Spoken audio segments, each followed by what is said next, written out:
রয়েছেন তাদেরকে আমি সভক্তি প্রণাম নিবেদন করছি এবং অবশ্যই আমার হৃদয়ের ভালোবাসা জানাচ্ছি ভগবানকে। তার ভরসাতেই আজকে এখানে আসা, তার ভরসাতেই তার কথা আমরা একসঙ্গে স্মরণ মনন করব এবং চেষ্টা করব আমাদের প্রাত্যহিক যাপনে তাকে আমাদের দোসর করে নেওয়ার। আজকের এই ন্যাড়াপোড়া আজকে এই সন্ধ্যায় হয়। ফাল্গুন পূর্ণিমার এই মুহূর্তটা, এই সন্ধ্যাটা খুব মন তোলপাড় করে তোলে। কেন মন তোলপাড় হয় আমরা ঠিক জানি না, তবে রবীন্দ্রনাথের ভাষায় আমাদেরও মনে হয় ওই একই রকম, ওই বুঝি বাঁশি বাজে বন মাঝে কি মন মাঝে। সত্যি তো আমরা বুঝতেই পারি না যে ভগবান আমাদের ডাকছেন, এই বোধটুকুনি আমাদের আছে, কিন্তু সেই প্রত্যক্ষ না অপ্রত্যক্ষ সেই অনুভবটা কিসের অনুভব আমরা সেটা কিন্তু বুঝে উঠতে পারি না। তবে আমরা বিশ্বাস করি তিনি আমাদের প্রত্যেকটি কাজে প্রত্যেকটি মুহূর্তে আমাদের সাথে রয়েছেন। কখনো তিনি শান্ত বেশে আমাদের কাছে এসেছেন, কখনো তিনি রাজ সমারোহে আসেন আমাদের কাছে, কখনো দিনহীন কাঙালের বেশে আমাদের পাশে এসে দাঁড়ান, আমরা তাকে বুঝতেও পারি না।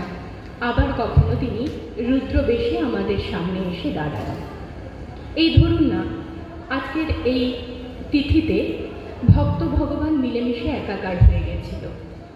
ভক্ত ভগবান মিলেমিশে একাকার সবসময়ই হয়, শুধুমাত্র আমরা আমাদের যে সূচিবায়গ্রস্ত সামাজিক চেতনা রয়েছে তার মধ্যে দিয়ে মাধ্যমে আমরা শুধু বলতে থাকি যে এ সৎ ও অসৎ, এই ভেদবুদ্ধিটা শুধুমাত্র আমাদেরই রয়েছে।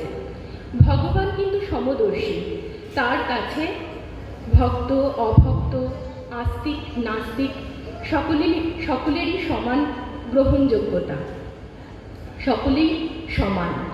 যেরকম প্রহ্লাদকে তিনি আজকের দিনে রক্ষা করেছিলেন, আবার একই সঙ্গে তিনি তার পিসি মানে প্রহ্লাদের যে পিসি হিরণ্যকশিপু এবং হিরণ্যাক্ষের বোন হোলিকা, অনেক জায়গায় আবার বলা হয় রাহুকেতুর মা সিংহিকা নামেও পরিচিত, তাকে কিন্তু তিনি সংহার করেছিলেন। যদি আমরা একটু মন দিয়ে ভাবি তাহলে আমরা নিজেরাই বুঝতে পারব এই যে শিষ্ট প্রহ্লাদ এবং দুষ্ট হোলিকা, এরা দুজনেই কিন্তু শেষ পর্যন্ত ভগবানের চরণেই আশ্রয় পেয়েছিলেন। অর্থাৎ আমাদের সেই অন্তিম গতি পরম পুরুষের আশ্রয়। আগামীকাল দোল পূর্ণিমা, পরম পুরুষ শ্রী চৈতন্য মহাপ্রভুর জন্মতিথি। চৈতন্য মহাপ্রভু কিন্তু শুধুমাত্র বাংলার নয়, শুধুমাত্র বাঙালির নয়, তিনি সর্বজনীন। আবার কোনো একটা কালের নিরিখেও কিন্তু আমরা চৈতন্য মহাপ্রভুকে বেঁধে রাখতে পারি না। তাহলে 550 বছর আগে যার আবির্ভাব হয়, আজকের দিনে দাঁড়িয়ে তার জন্মতিথি আমরা এরকম সমারোহে উদযাপন করতে পারতাম না। নিশ্চয়ই তার মধ্যে একটা বিশেষত্ব কিছু ছিল। এবং পণ্ডিতগণ বা যারা গবেষক রয়েছেন তারা মনে করেন আমাদের ভারতবর্ষে যে ধরনের ঈশ্বর চিন্তা ছিল, যে ধরনের ধর্মভাবনা ছিল, সেই জায়গায় দাঁড়িয়ে তার সঙ্গে মহাপ্রভু মানবতাবাদকে সম্পৃক্ত করেছিলেন। এখানেই মহাপ্রভুর বিশেষত্ব এবং এখানেই মহাপ্রভুর নিজস্বতা।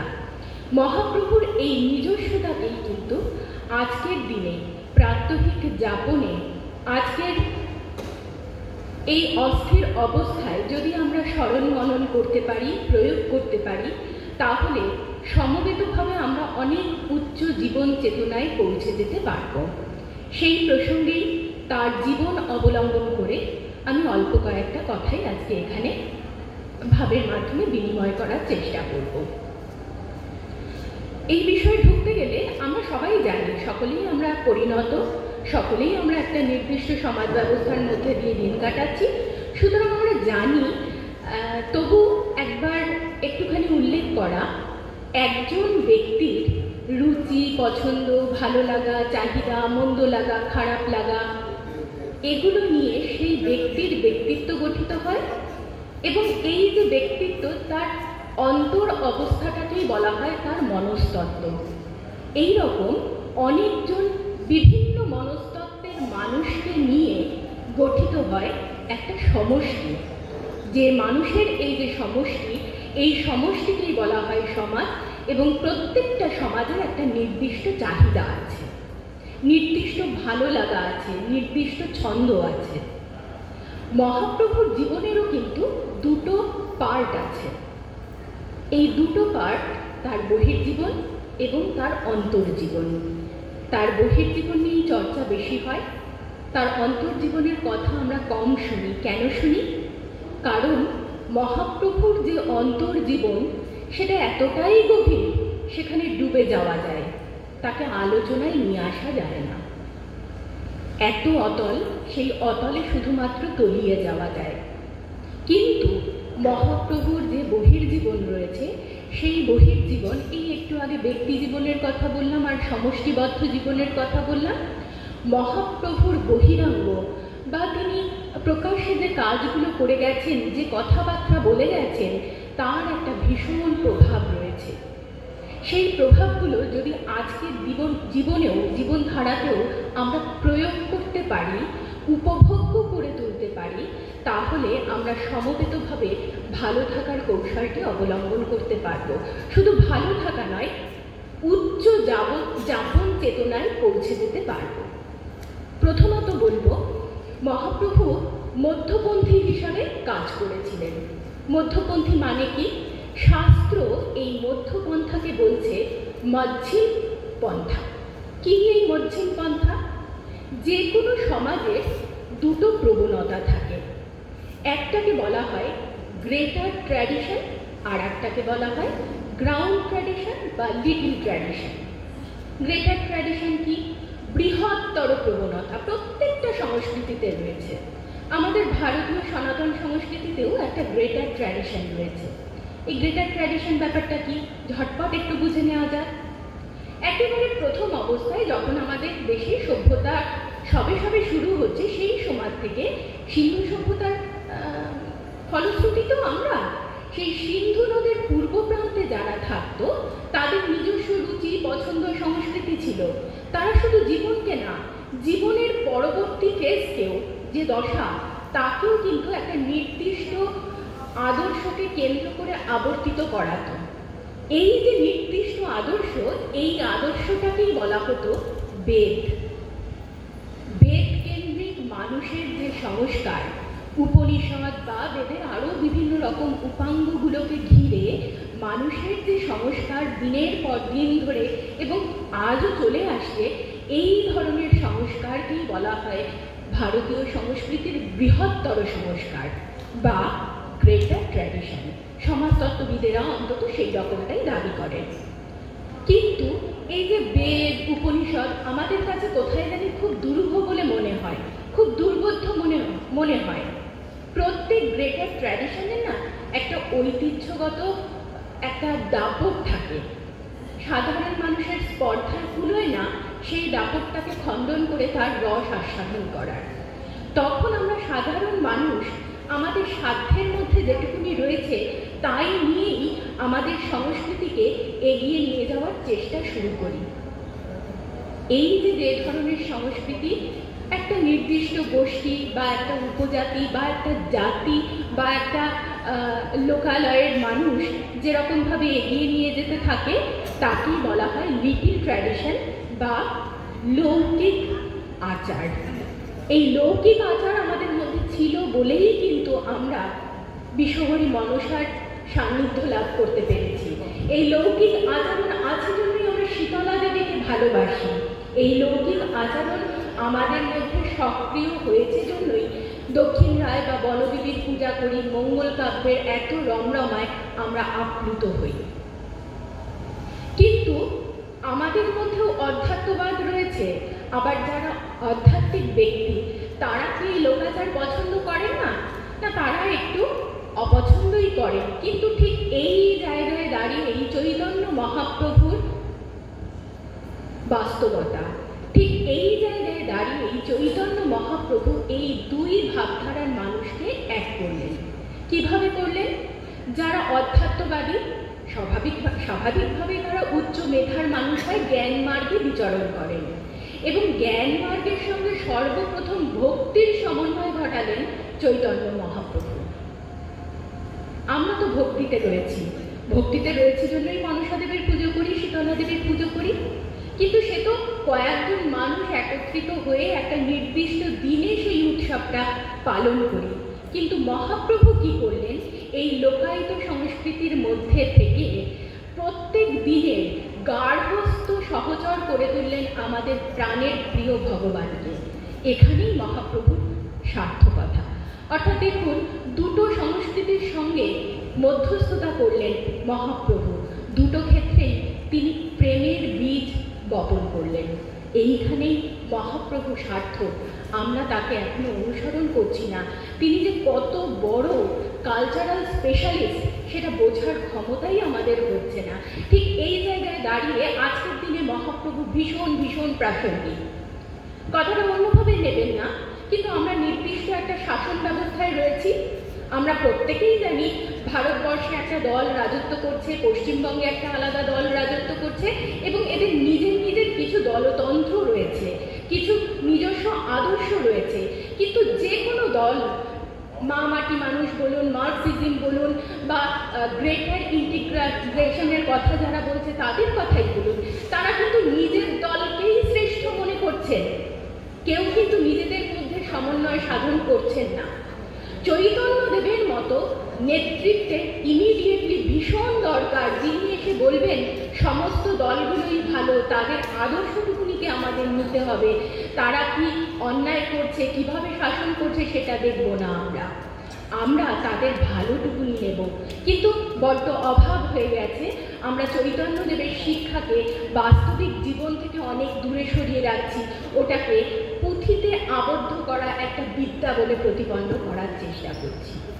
দ্বিতীয়ত আমি বলবো, মহাপ্রভুর মধ্যে একটা নেতৃত্বদানের অসম্ভব ক্ষমতা ছিল। তিনি ছিলেন আদর্শ নায়ক। তার নায়কোচিত ব্যক্তিত্বের সন্ধান আমরা পাই, কিন্তু সেটাকে আমরা অনুসরণ করি না। আমরা তো অনেকেই বাল্যলীলা জানি। তার বাল্যকালে অত্যন্ত দুরন্ত ছিলেন এবং কিছু কৈশোর ছুঁই ছুঁই অবস্থায় বাল্যকালের শেষ দিকে বালক চৈতন্যদেবের দুষ্টুমি দৌরাত্মে পরিণত হল। মা বাবার কাছে পাড়া প্রতিবেশী আত্মীয় স্বজন বারবার তার নামে নালিশ জানাত। তারও কিছু পরের থেকে মহাপ্রভুর মধ্যে আর একটা পরিবর্তন দেখা দিল। কিরকম পরিবর্তন? মহাপ্রভুর যে মেধা, যে পাণ্ডিত্য, যে প্রজ্ঞা, সেটা কিন্তু তখনকার সমাজের গুণী মানুষ যারা ছিলেন তারা বুঝতে পারলেন এর যে সে মানুষ নয়, এ বালক যে সে বালক নয়, এর মধ্যে অসম্ভব একটা সম্ভাবনা রয়েছে। সত্যি কথাই তাই। যৌবন ছুঁই ছুঁই অবস্থায় মহাপ্রভুর বাগ্মিতা, তাত্ত্বিকতা, তার্কিক যে প্রবণতা সমকালীন গুণীজনকে ছাপিয়ে গেল। তিনি পণ্ডিত বলে নিজেকে প্রতিপন্ন করতে পেরেছিলেন এবং তৎকালীন সমাজে একজন অধ্যাপক হিসাবে তিনি লোকের কাছে সমাদৃত হতেন। সেই সময়ও কিন্তু চৈতন্য মহাপ্রভুর অনেক অনুরাগী ছিল, কিন্তু এই অনুরাগ কিন্তু মহাপ্রভুর দিকে আকৃষ্ট হওয়ার জন্য নয়। মহাপ্রভু এত তর্কবাগীশ ছিলেন, এত ন্যায় নীতি বোধ তার ছিল, সকলে তাকে সমীহ করত। বলতে পারেন তার এই যে পূর্ব যৌবনকাল, এখানে তার প্রতি সমীহ থেকে মানুষ তাকে আচ্ছা বাবা আমি আপনার অনুরাগী এইরকম বলে একটা এড়িয়ে যাওয়ার মতো ভাব ছিল। মাত্র 24 বছর বয়সে মহাপ্রভুর সন্ন্যাস হয় এবং তারপর তিনি একেবারে অন্য ব্যক্তিত্বে পরিণত হলেন। তার মধ্যে বিনয়, শ্রদ্ধা, নমনীয়তা, মাধুর্যতা কি ছিল আর কি ছিল না, যেটা আমরা কল্পনা করতে পারি না। অধিকাংশ সময় তিনি ভাবগ্রস্ত অবস্থায় থাকতেন, কথা কম বলতেন, লেখালেখি তো কিছু করেই যাননি। তা সত্ত্বেও কাতারে কাতারে মানুষ তখনকার দিনে মহাপ্রভুর সেই বিশাল ব্যক্তিত্ব দ্বারা আকৃষ্ট হয়ে তার অনুরাগী হয়েছিলেন। এই হচ্ছে প্রকৃত নেতা বা প্রকৃত নায়কের ব্যক্তিত্ব। তৈতরীয় উপনিষদ বলে একটি উপনিষদ আছে। সেই উপনিষদে একটা পার্ট আছে যেটাকে বলা হয় আনন্দ মীমাংসা, এবং সেই আনন্দ মীমাংসায় লেখা আছে একজন ব্যক্তি পৃথিবীতে থাকাকালীন অবস্থায়, ইহ জগতে থাকাকালীন অবস্থায় সর্বসুখের এক একক কিভাবে ভোগ করতে পারেন, তার কতগুলো শর্ত আছে, এবং যে এই শর্তটা পালন করতে পারবে তার মধ্যে একটা আলাদা রকমের নেতৃত্বের ক্ষমতা আসবে, তাকে লোকে আপনা আপনিই মানবে। শর্তগুলোর কথা বললে পরে আপনারা নিজেরাই বলবেন হ্যাঁ ঠিক। 6টা শর্ত রাখা হয়েছে সেখানে। প্রথম শর্ত দেওয়া হয়েছে যুবা হতে হবে। চৈতন্য মহাপ্রভু তো বৃদ্ধ হননি, মাত্র 48 বছর বয়সে তার দেহ চলে যায়। এই যে 48 বছর, 48 কেন, সেটা যদি 80 হয়, 82 হয়, 100 হয়, হতেই পারে, কিন্তু ভেতরের যে প্রাণ শক্তি সেটাকে সবসময় সক্রিয় রাখতে হবে। মহাপ্রভুর মধ্যে এই সক্রিয় প্রাণ শক্তি কিন্তু সব সময় ছিল। দ্বিতীয়ত, তাকে সাধু হতে হবে। সাধু মানে কিন্তু সবসময় গেরুয়াধারী বলেই যে সে বড় সাধু তা কিন্তু নয়। সাধু মানে আমার মধ্যে শুদ্ধাচার থাকতে হবে। সেই ব্যক্তি মিথ্যে বলবে না, জীবনে অন্যায় করবে না, কামিনী কাঞ্চন ত্যাগী হবে, ইত্যাদি গুণগুলো থাকলে আমরা তাকে সাধু বলে প্রতিপন্ন করি। মহাপ্রভুর মধ্যে এই সমস্ত গুণগুলো ছিল। 3 নম্বর শর্ত বলছে তাকে ক্ষত্রিয় হতে হবে। ক্ষত্রিয় মানে অধীত বেদ, মানে তাকে জ্ঞানী হতে হবে, পণ্ডিত হতে হবে। আমরা নিজেরাই জানি চৈতন্যদেব কত বড় পণ্ডিত ব্যক্তি ছিলেন, তার সমকালীন সকলে এক বাক্যে স্বীকার করেছেন। আজকে আধুনিক কালে এসেও আমরা স্বীকার করি চৈতন্যদেবের পাণ্ডিত্যের কথা। তৃতীয়ত বলা হচ্ছে তাকে আশিষ্ট হতে হবে। আশিষ্ট মানে তাকে শাসক হতে হবে। শাসক কথার থেকেও এই জায়গায় অধিক বেশি প্রয়োগযোগ্য হচ্ছে অনুশাসক হতে হবে। আমি কিছু বলছি, আপনারা কেন আমার কথা শুনছেন না? আমাকে মান্য করুন। আমি আপনাদের জন্য এত কাজ করছি, আমাকে নেতা বলে স্বীকৃতি দিন। এরকমভাবে নেতা হওয়া যায় না। আমার চলা ফেরা, বলা, কথা বলা, হাব ভাব, আমি আপনার সঙ্গে কিভাবে মিশি, পুরোটাই হচ্ছে আমার ব্যক্তিত্ব, পুরোটাই হচ্ছে আমি কতটা নায়কোচিত হতে পারলাম তার বৈশিষ্ট্য। মহাপ্রভুর মধ্যে এটা ছিল, যার জন্য আজও আমরা মহাপ্রভুর নাম শুনলে আমাদের ভেতরে আনন্দ উদ্বেলিত হয়। এরপরে বলা হচ্ছে তাকে দৃঢ় হতে হবে এবং বলিষ্ঠ হতে হবে। অবশ্যই মহাপ্রভুর মতো দৃঢ় আর কে রয়েছে? ওই রকম সৌম্যকান্তি চেহারা, ওই রকম তার বাহুবল, ওই রকম তার মেধা। এবং বলিষ্ঠ মানে তো জানি আমরা, বলিষ্ঠ মানে তো শুধুমাত্র বাহুবল না, মেধা বলো অবশ্যই। মস্তিষ্কের যে শক্তি সে তো মহাপ্রভুর অসাধারণ মাত্রায় ছিল। সুতরাং এই 6টা সত্যই মহাপ্রভু পূরণ করতে পেরেছিলেন, এবং পূরণ করতে পেরেছিলেন জন্যেই তিনি যুগনায়ক হয়ে রয়েছেন। এবং শুধু যুগনায়ক বললে ভুল হবে, তিনি তার যুগকে তো অতিক্রম করেছেনই। আজকের দিনে এসেও এই আধুনিক কালে আমরা নিশ্চয়ই এখানে চৈতন্যদেবের নাম এমনি এমনি শুনতে আসিনি, তার সংকর্ষণের মাধ্যমেই কিন্তু আমরা আজকে তার কথা এখানে শুনতে এসেছি, বা তার কথা এখানে ভাবনা চিন্তা করতে এসেছি। ঠিক এই জায়গাটাতেই চৈতন্যদেবের বিশেষত্ব। চৈতন্যদেব যখন জন্মেছেন তারও 100-150 বছর আগে থেকে বাংলার শাসনে একটা পালাবদল ঘটেছিল, এটা আমরা জানি। আমরাও তো অনেকগুলো রাজনৈতিক দলের পালাবদল দেখলাম। এটা তো আমরা বিশ্বাস করি যে কোনো শাসকের পালাবদল হলে পরে তার একটা ভালো ফল যেরকম হয়, তার একটা মন্দ ফলও সেরকম কিন্তু ফলে। চৈতন্যদেবের আরও 100 বছর আগের থেকে হিন্দু রাজাদের কাছ থেকে ক্ষমতা নিয়ে নিল মুসলমান শাসকরা। তার কি কোনো খারাপ প্রভাব ছিল না? ছিল, কিন্তু সেটা কিন্তু ইতিহাস স্বীকার করে না সেটাকে। কারণ চৈতন্যদেবের সময় আগে বা পরে যে ধরনের সংস্কৃতি, যে ধরনের সাহিত্য আমরা আজকের দিনে হাতে পাই, তাতে কিন্তু কোনো রকমভাবে তাদের নিন্দা করা হয়নি, বলা হয়নি তাদের শাসনকালে আমরা খারাপ রয়েছি। এমনকি যত মঙ্গল কাব্য তৈরি হয়েছিল তার কিছু কিছুতে মুসলিম শাসকদের তোষণ করা হয়েছে। মহাপ্রভু কিন্তু মুসলিমদের পছন্দ করেছেন, সেই ধর্মের ভাবধারা গ্রহণ করেছেন, কিন্তু কোনো মতেই তাদেরকে তুষ্ট করেননি। এই যে সমঝোতার রাজনীতি, সেটা কিন্তু মহাপ্রভু কোনো কালেই করেননি। অথচ মহাপ্রভুর সমসাময়িক সময়ে যে কাজী নবদ্বীপে একেবারে যার নাম শুনলে থরহরি কম্প হতো, যে কিনা নগর সংকীর্তন বন্ধ করে দিয়েছে, তাদের উপর লাঠির আঘাত করেছে, সেই কাজী পর্যন্ত চৈতন্যদেবের কাছে বশ্যতা স্বীকার করেছে। চৈতন্যদেবের এমন ব্যক্তিত্ব ছিল, ভাগ্নে বলে সেই চৈতন্যদেবকে তিনি সম্বোধন করেছেন। এই কিন্তু চারটিখানি কথা না, আজকের দিনে আমরা দাঁড়িয়ে ভাবতেই পারি না এগুলো কিভাবে সংঘটিত হয়েছিল। আজকের দিনে আমরা এর গুরুত্বটাও হয়তো বুঝতে পারছি না, কিন্তু মহাপ্রভুর এত বড় হৃদয়ভক্তা, তিনিও তাকে মামা বলে আলিঙ্গন করেছিলেন। এই যে পারস্পরিক সমঝোতা ঠিক বলবো না, এই জায়গায় সত্যের প্রতি আনুগত্য এবং সেই সত্য প্রতিষ্ঠার প্রতি যে বলিষ্ঠতা মহাপ্রভুর মধ্যে ছিল, আজকের দিনে যারা শাসক রয়েছেন অন্তত পক্ষে তাদের এটা অনুসরণ করা উচিতই উচিত।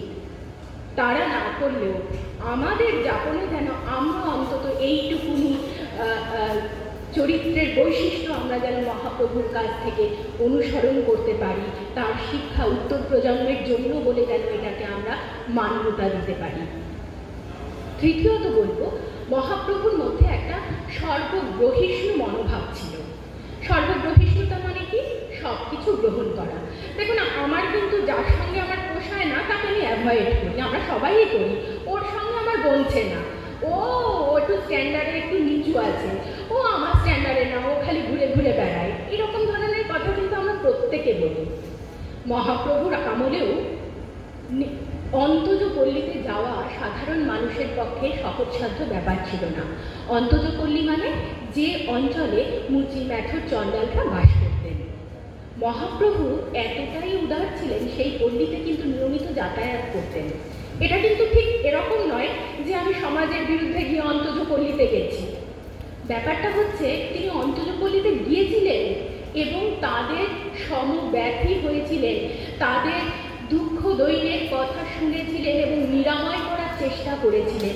এখানে কিন্তু মহাপ্রভুর এই যে সর্বগ্রহিষ্ণুতা, সবাইকে আপন করে নেওয়ার যে ভাব, এটা কিন্তু ফুটে উঠেছিল।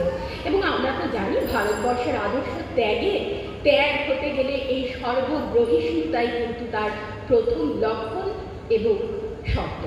শুধু তাই নয়, তিনি জবন হরিদাস, কথিত আছে তিনি মুসলিম ঘরে মানুষ হয়েছেন বা মুসলিম ছিলেন, সেই জবন হরিদাসকে কিন্তু তিনি অন্তরঙ্গের মধ্যেই রেখেছিলেন, বাসত করে রেখেছিলেন, বা তার সঙ্গে কিন্তু তার যথেষ্ট সখ্য ছিল।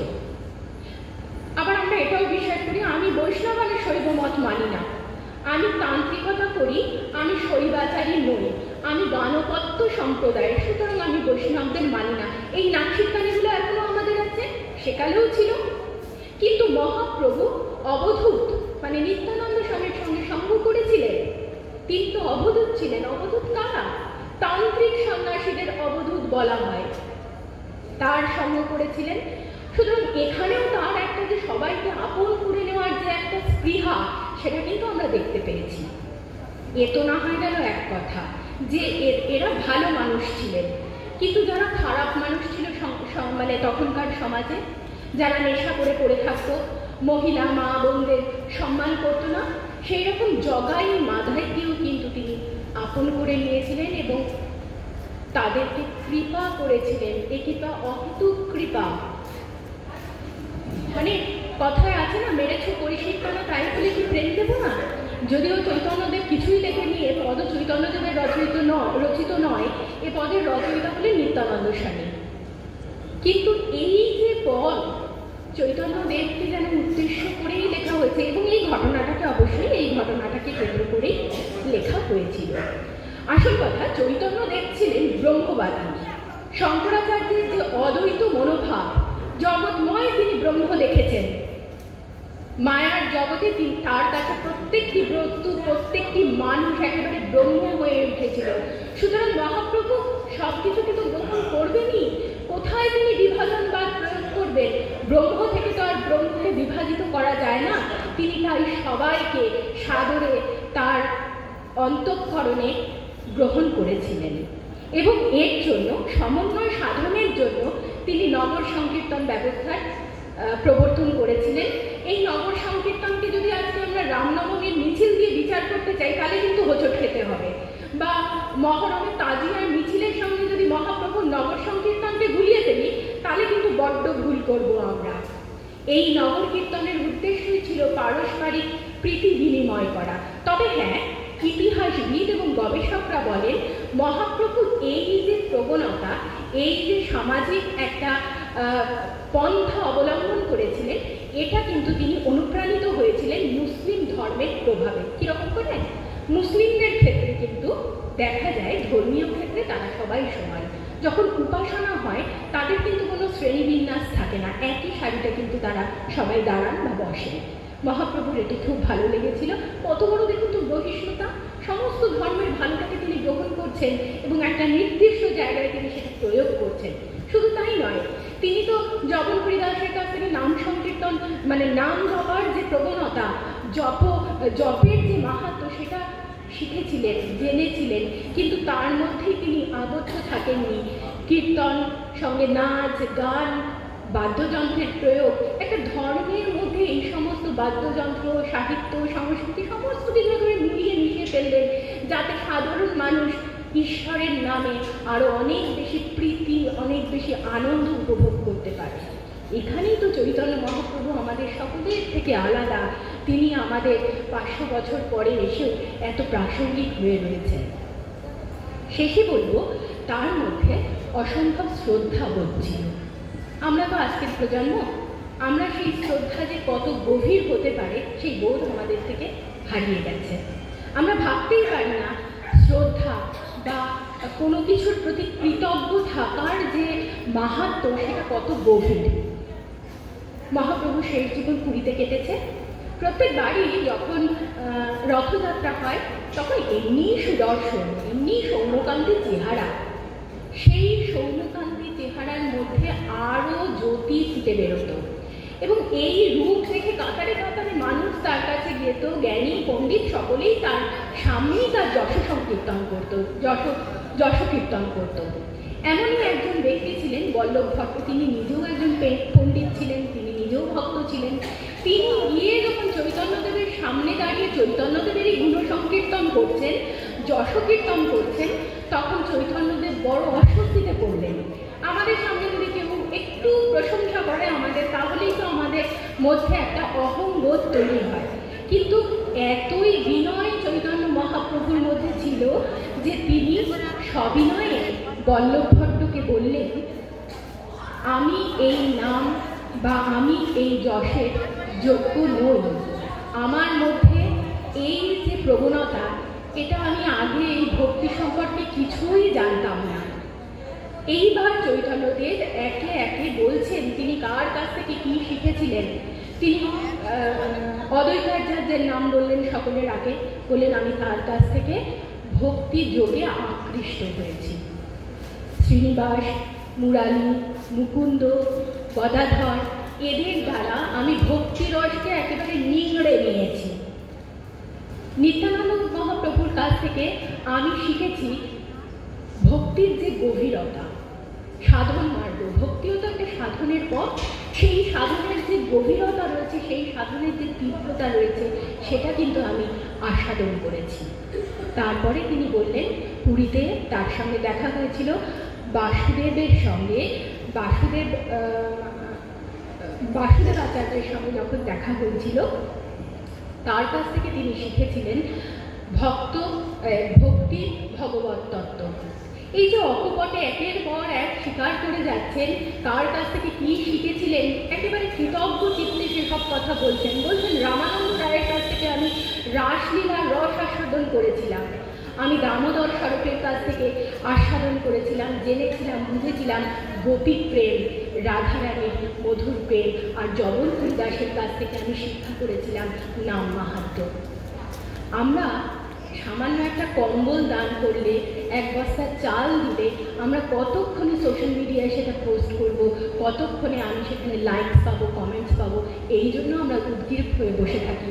আমরা স্বীকার করতেই ভুলে যাই। আমাদের যারা শাসক রয়েছেন, অনুশাসক রয়েছেন, বা আমরা যারা সমাজে নিজেদেরকে বিশাল বড় মাপের কেউ বলে মনে করছি, তাদের বারবার মনে করা উচিত সেই বিখ্যাত শ্যামা সৌমিত্রী, যেখানে বলা হয়েছে দিন দুই দিনের জন্য ভবে কর্তা বলে সবাই মানে। কালাকালের কর্তা এলে সেই কর্তাকে সকলে ভুলে যাবে, সকলে ঠেলে ফেলে দেবে। চৈতন্যদেব হলেন কালাকালের কর্তা, আর আমরা নিজেদেরকে ওই দুই তিন দিনের জন্য কর্তা বলে মনে করি। এইটাই হচ্ছে চৈতন্য মহাপ্রভু আর সাধারণ মানুষের মধ্যে পার্থক্য, বা সাধারণ যারা নায়ক রয়েছেন তাদের মধ্যে চৈতন্য মহাপ্রভু, তাদের সঙ্গে চৈতন্য মহাপ্রভুর পার্থক্য। এই শ্রদ্ধাবোধ হচ্ছে সংস্কৃতির প্রতি সম্মান, এই শ্রদ্ধাবোধ হচ্ছে আমাদের পরম্পরার প্রতি কৃতজ্ঞতা।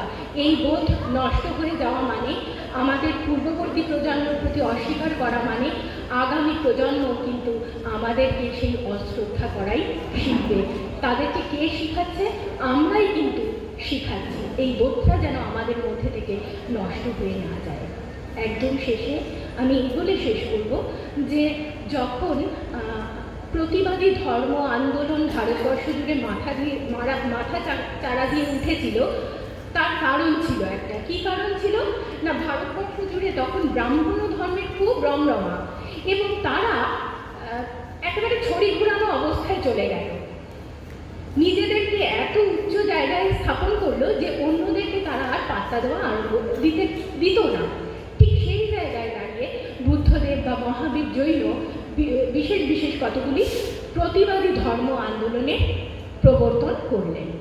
এই প্রতিবাদী ধর্ম ধর্মগুলোও কিন্তু কিছু কাল পরে এসে দূষিত হয়ে পড়ল।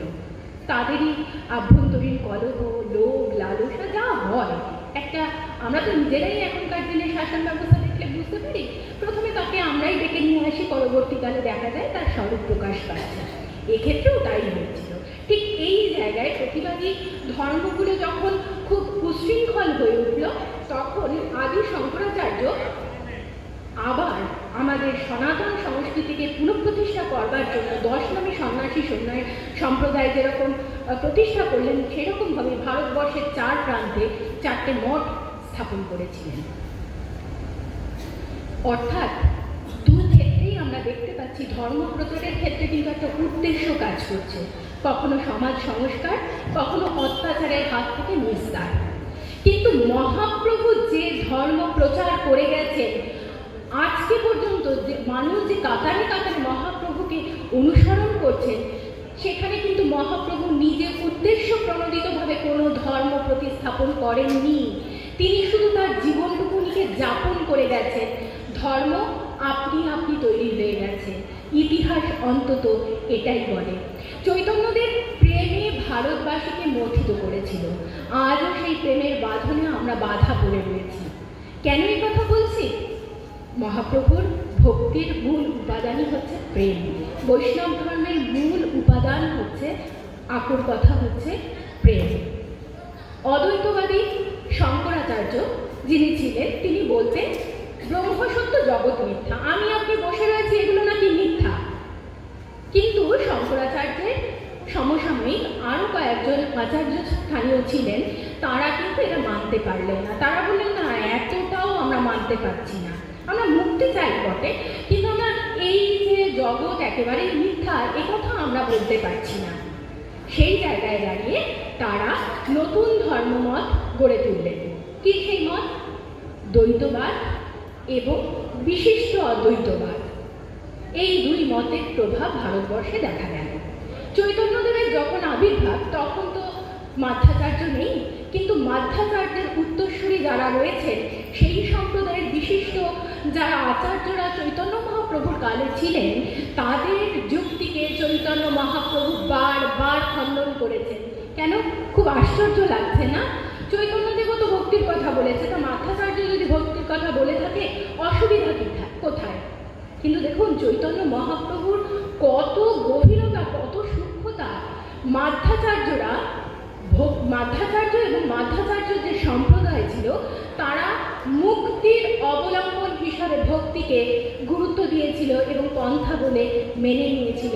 কিন্তু মহাপ্রভু মুক্তির উপায় বা মুক্তি পাবো এই লালসা নিয়ে কিন্তু ভক্তিকে আঁকড়ে ধরেননি, বরং তার কাছে ভগবত প্রেম বন্ধনের একটি উপায় হয়ে দাঁড়ালো।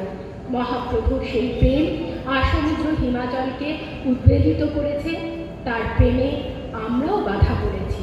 আবারও শেষে রবি ঠাকুরের কথাই বলতে হবে, মহাপ্রভুর জীবন যা দেখিয়ে গেছে, ধর্মকে কখনো প্রচার করতে হয় না, ঢাকঢোল বাজিয়ে ধর্ম প্রচার করবার জিনিস নয়, শুধু তাকে আচরণ করে যেতে হয়। স্বনিষ্ঠায় তাকে আচরণ করে গেলে আপনি সেই ধর্ম প্রতিষ্ঠা পাবে। তাই মহাপ্রভুকে কেন্দ্র করে যে জনবিস্ফোরণ সংগঠিত হয়েছিল, যে জনজোয়ার এসেছিল, সেই জোয়ারে আজও আমরা প্লাবিত হচ্ছি। মহাপ্রভু সক্রিয়ভাবে কোনো গণ অভ্যুত্থান তৈরি করেননি, নবজাগরণ সক্রিয়ভাবে উদ্দেশ্য প্রণোদিতভাবে সংগঠিত করেননি। মহাপ্রভুর ব্যক্তিত্বে মানুষ আকৃষ্ট হয়ে তাকে কালোত্তীর্ণ করেছে। আজও আমরা মহাপ্রভুর সেই প্রেম সুধারস থেকে বঞ্চিত হব না, এটাই আমাদের প্রার্থনা। সমবেতভাবে আজ মহাপ্রভুর জন্মতিথিতে সেই প্রার্থনাই আমরা রাখছি। সকলকে ধন্যবাদ, নমস্কার।